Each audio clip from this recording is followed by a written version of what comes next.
their ability to plan tasks aren't so great. So the purpose of it is to bring those two communities together. We've done it through we've done it through tutorials, we've done it through classes, we've done it through having people from the two different communities work together or meet together in some remote location.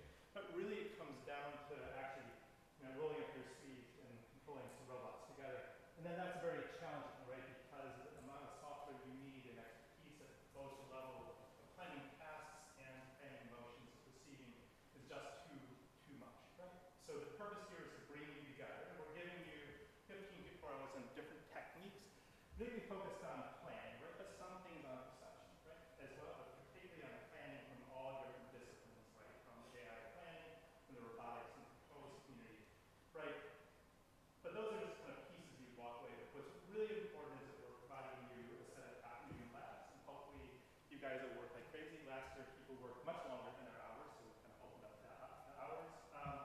And try out those technologies, right? We do give you an integrated architecture, which is a combination of a decision layer architecture called Enterprise and a mobility layer architecture called ROS. Most of you kind of know about ROS at some level, right? And you'll be using that architecture. And then the intention is for you to be able to kind of continue to use that architecture afterwards. What you want to do is you probably want to throw it away, right? At some level eventually, but at least it gives you a starting point and a starting set of pieces.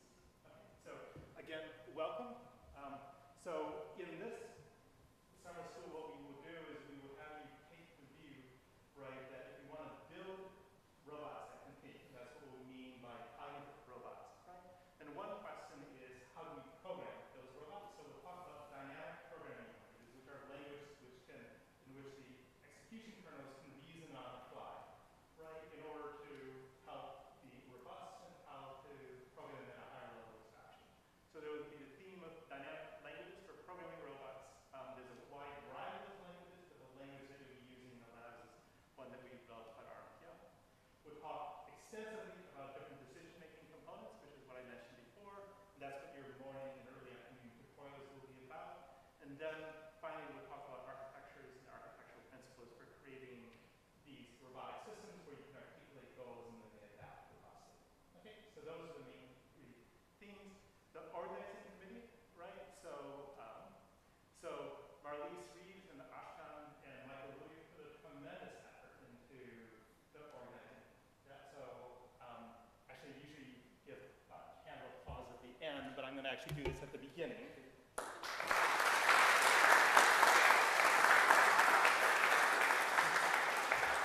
And then in previous years, last year, Tiago Becerra co-organized this with me, and Tiago put a huge amount of effort into this, right? And really the person who kind of kicked off the style of labs and stuff like that was through a 3-week crash course for people who never programmed robots, right? And that was done by Eric Schmitz, right? So this is kind of the fourth instantiation. And then there's a large team of people who are helping out, and you'll be meeting a lot of those in the labs. You can go online and look at these pictures if you kind of say, what the heck is that person's name? They'll all have these tags as well. So there's a pretty big effort of people to kind of give you the lab experience. So at this point, what I'm going to do is I'm going to pass it off to Marlyse, and she's going to tell you about the rest of what you should expect. Hi everyone, like Brian said, my name is Marlyse. I'm a first-year graduate student in the ECS program at MIT in the MERS lab. You've probably all gotten a ton of my emails. So yeah, I guess just to get started, I'm just going to walk you through kind of what the week is going to look like. Feel free to ask any questions, and then we'll get started with the tutorials. So this is kind of what the daily schedule will look like. It's going to change day to day, so see the booklet that I sent you in that email. The booklet's also available on our website, but basically there'll be 2 to 3 tutorials. We're going to provide you with coffee and snacks in between, and then in the evenings from around 3 to 7 or 4 to 8, you'll have your lab period. And as Brian said, last year some people chose to stay after that, but that's really up to you. So for the tutorials and labs, this is kind of the full schedule that we'll have for the whole entire week. We're going to go through these kind of major topics, and the labs will be associated with it. And each day will kind of give you an overview of what the theme of the day is going to be, how the different tutorials are going to connect together, so you can kind of get an idea of what you're going to expect. And again, you can see all of the tutorials and all of the bios in the booklet that I sent you if you want some more information about these. We have a fabulous lineup of speakers from MIT, universities all around the world, and even some people coming from industry.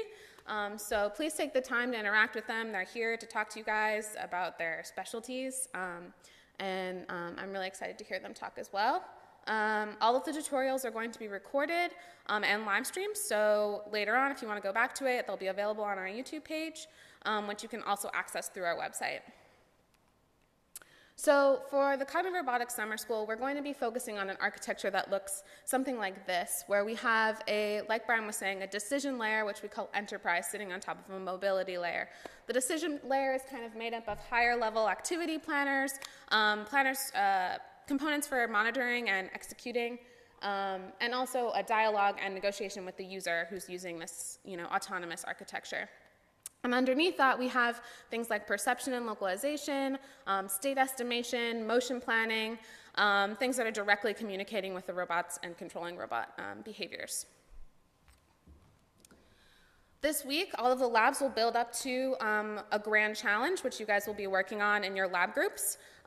This past January, a subset of the MERS lab got to venture to Hawaii, where we participated in a coordinated robotics expedition. We were partnering with institutions like Australian Centre for Field Robotics, University of Michigan, the Woods Hole Oceanographic Institute, and the Schmidt Ocean Institute. We boarded this boat, and we were controlling a bunch of these different types of heterogeneous vehicles. And the goal was kind of to create a decision support and planning tool for these scientists who are planning these long durations over the span of days, underwater exploration missions, and to help them kind of plan the actions of the robots, plan decision-making parts of the robots, and to coordinate with the ship's crew. So there was a lot of different aspects of this, and we hope to expose some of these aspects in the Grand Challenge. So this is kind of the driving, motivating scenario for the week. And Brian will talk a little bit more about how all of the components that you'll learn about kind of feed into this scenario. Yeah, exactly. Great question. So basically, we were controlling a bunch of different types of vehicles that had different capabilities. So we were controlling vehicles like gliders, ones that could kind of move in 4 cardinal directions. There was a surface vehicle that was just kind of on the top acting as a communications relay. We also had, of course, this huge, massive ship that we were trying to plan actions with. We had another vehicle afloat, which you basically just drop in the water and it kind of follows the currents. So one of the challenges in this planning process was how do we actually combine the different constraints and motions of these different vehicles to make a feasible plan, taking into account the dynamics that are different between each of these vehicles. Does that answer your question? Yeah, I think I thought it was one vehicle and it didn't know. So we cannot, unfortunately, go do an ocean expedition during this week. So we will be using some smaller scale hardware in our lab that will kind of represent the spirit of the exploration challenge. We have a manipulator arm, a couple of turtle bots, a couple of drones, and you'll get to work with these throughout the week and especially on Friday. And this is kind of a little preview of what our lab space looks like. Legos are just easy for making nice environments. So like I said, the majority of the labs are going to take place in our lab space, which is on the 2nd floor, 3226 and 3277. There'll be more signs to direct you there. Because our lab space is kind of small and there's a lot of you, we also have reserved a classroom space for you guys to work in, which is 32124, which is just right around the corner from our lab. So again, there'll be signs, and we can direct you there right after all the tutorials are over today. There's also maps in the booklet that I showed you. Finally, lunch. Not finally, next slide, lunch. So unfortunately, we'll not be providing you with lunch, but there's a ton of options in the area. We are just by Kendall Square, which I'm sure a lot of you came in through on the subway. There's a ton of food options there. You can also venture down to the MIT Student Center, where there's more options. Go down to Mass Ave. There's a lot of good food in the area, so lunch options are not scarce.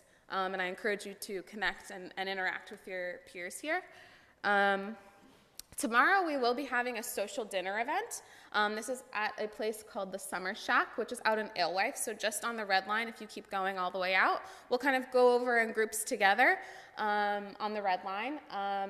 It says lobster bake. There will be lobster if you're interested in lobster. There will also be other options if you don't like lobster, but it's kind of a Boston staple to get lobster, so that should be a really fun time. I think some of the tutorial speakers will be joining us as well, so a good chance to connect with them there.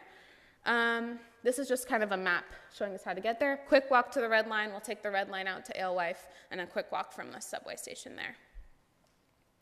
So finally, if you have any questions or need any help, the MERS lab team will be around in the evenings. Ashkan and I will be around during the day.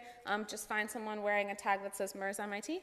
Also, we have a Piazza page. If you haven't signed up for the Piazza page, need help doing so, just find me. This is kind of a forum where we'll be answering questions, and a place where everyone can see questions, a place where we'll post information in addition to email. The summer school booklet is a great place to go if you're lost or need some reference information. One other final thing I think it's important to point out is that MIT is very secure.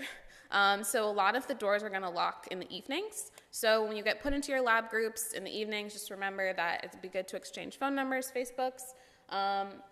Keep my phone number, Ashkan's phone number, our lab administrator's phone number, just in case you get locked out of the lab. This won't happen until later in the evening, and we'll talk about it more later on when we introduce the labs, but just something to keep in mind. Yeah, okay, so that's it for my section. Does anyone have any questions?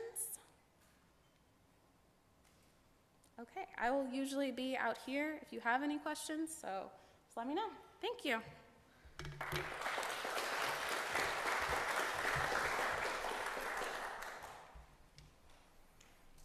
To bear with me for a moment while I set this up.